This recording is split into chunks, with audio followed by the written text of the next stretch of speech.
এ মা, আমাদের এখানে কি মারামারি হচ্ছে? আরে না না, আমাদের এখানে আবির খেলা হচ্ছে। তাহলে সবাই কেন গেরুয়া আবির মাখছে? তোমাদের মনে কি এই প্রশ্নটা এসেছে?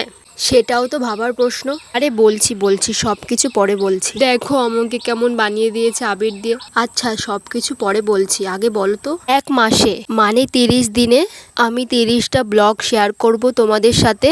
আর তোমরা আমাকে সাপোর্ট করে 1 মাসের মধ্যে 10K সাবস্ক্রাইবার পূরণ করে দেবে। এই চ্যালেঞ্জটা আমি নিয়েছি। তোমরা থাকবে তো আমার পাশে? আমি জানি তোমরা অনেক ভালো, তোমরা সবাই আমাকে সাপোর্ট করবে। এই দেখো, দেখা হয়ে গেল আমাদের প্রধানমন্ত্রীর সাথে। তোমরা এতক্ষণে নিশ্চয়ই বুঝতে পেরে গেছো আমরা কোথায় যাচ্ছি। আসলে আমাদের এখানে বিজয় মিছিল হচ্ছে, আমি সেখানেই যাচ্ছি।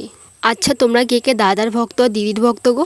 আচ্ছা কমেন্টে বলতে হবে না। আচ্ছা তোমরা যে যে লাইক করবে তাদেরকে ভাববো আমি দাদার ভক্ত, আর যে যে শেয়ার করবে তাকে ভাববো দিদির ভক্ত। কেমন বুদ্ধিটা আমার? ভোটের আগে তো বুঝতেই পারিনি দাদার এত ভক্ত। তো টাটা, আজকের মতো চ্যানেলটা সাবস্ক্রাইব করো।